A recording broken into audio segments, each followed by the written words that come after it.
नमस्कार दोस्तों, मैं हूं संतोष कुमार शर्मा और आप देख रहे हैं हर्बल पुराण यूट्यूब चैनल। दोस्तों, दाद और एक्जिमा की होम्योपैथिक चिकित्सा पार्ट 2 में आपका स्वागत है। इसमें सबसे पहले दाद के विषय में, दाद के कुछ सामान्य होम्योपैथिक औषधियों का परिचय मैं दे देता हूं। तो दोस्तों, सबसे पहले मैं एसिड क्राइसोफेनिक के बारे में बताना चाहूंगा। एसिड क्राइसोफेनिक नए और पुराने सभी तरह के दाद दिनाय में यह बहुत ही तेजी से लाभ दिखाने वाली एक प्रभावकारी दवा है। इस दवा का आंतरिक और बाहरी दोनों तरह से प्रयोग होता है। फिर नाइट सल्फ है। दोस्तों, लगभग सभी तरह के चर्म रोगों में यह भी एक बहुत ही प्रभावशाली दवा है। इसे लगातार लंबे समय तक लेते रहना चाहिए ताकि बीमारी जड़ से ठीक हो सके। सार्सापेरिला है अगली दवा। तो दोस्तों, यह एक होम्योपैथिक की बहुत ही अच्छी रक्त शोधक दवा है। लगभग सभी तरह के चर्म रोगियों के लिए खून को साफ करने वाली बहुत ही प्रभावकारी दवा है। चर्म रोगों में इसका सेवन अवश्य ही करना चाहिए। अगली दवा है सल्फर। यह सोरा दोष को दूर करने वाली लगभग सभी दवाओं में सिरमौर है। दुनिया में जितनी भी प्रकार के चर्म रोग होते हैं, लगभग सभी के मूल में सोरा दोष ही छुपा होता है और यह दवा उसी दोष को शरीर से निकाल कर बाहर कर देती है। इस तरह से हम कह सकते हैं कि सल्फर लगभग सभी प्रकार के चर्म रोगों के जड़ को ही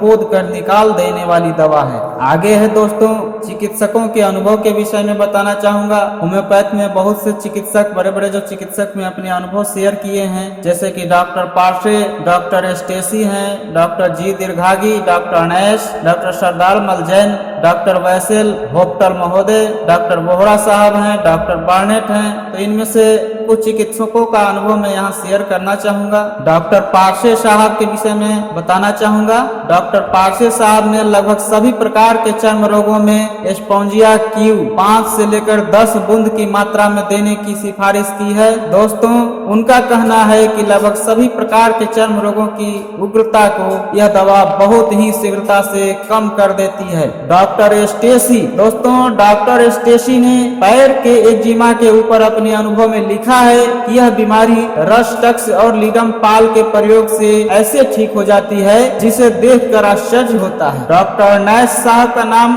सबने सुना होगा मित्रों। तो डॉक्टर नैश साहब के 2 अनुभवों के बारे में जिक्र करना चाहूंगा। पहला, इस केस में डॉक्टर नैश साहब ने एक 3 वर्ष के बालक का जिक्र किया जिसके माथे पर पुराना एक्जिमा था। उसकी बीमारी को एलोपैथिक मलहमों के द्वारा दबा दिया गया था, जो कि अब फिर से उत्पन्न हो गया था। इस केस में डॉक्टर नैश साहब ने होम्योपैथिक दवा ग्रेफाइटिस की 1000 शक्ति का प्रयोग किया और उसी से यह बीमारी हमेशा के लिए ठीक हो गई। और दूसरा प्रयोग, डॉक्टर नैश साहब का एक और दूसरा केस का जिक्र करते हैं। यह केस भी माथे की एक्जिमा का ही है, जो कि क्रोनिक स्टेज में पहुंच चुका था मित्रों। दोस्तों, यह केस एक महिला का है जिसे देखने पर ऐसा लगता था कि जैसे उसका पूरा का पूरा सर जो है, पूरा का पूरा माथा किसी कड़े टोपी से ढका हुआ हो। डॉक्टर नैश साहब ने उस महिला को साइक्यूटा नाम की होम्योपैथिक दवा को 200 शक्ति में प्रयोग कराया और बहुत ही कम समय में ही वह महिला पूरी तरह से ठीक हो गई। दोस्तों,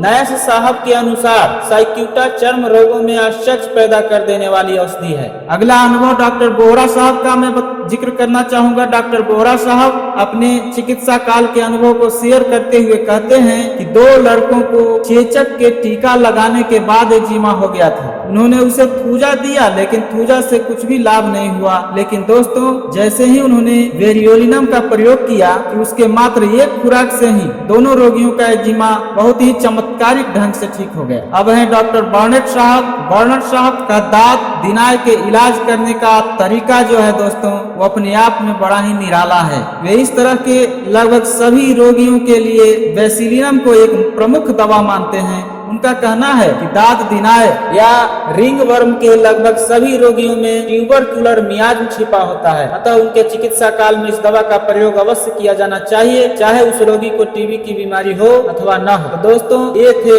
दाद और एक्जिमा के बारे में उन महान चिकित्सकों के अनुभव जिनका लोहा सारी दुनिया मानती है। मित्रों, मेरे पास ऐसे अनेकों अनुभव प्रयोगों के संग्रह मौजूद हैं जिसमें मैं अपने इस हर्बल पुराण यूट्यूब चैनल पर आप सबों के साथ शेयर करना चाहता हूं। बस जरूरत है आपके सपोर्ट की। तो मित्रों, यदि आप चाहते हैं कि मैं आगे भी ऐसी ही जानकारी आपको लगातार देता रहूं तो कृपया चैनल को जरूर से जरूर सब्सक्राइब करें और मेरा हौसला बढ़ाएं। साथ ही जानकारी यदि अच्छी लगी तो कृपया लाइक, शेयर और कमेंट जरूर करें। मित्रों, वीडियो देखने के लिए बहुत बहुत धन्यवाद।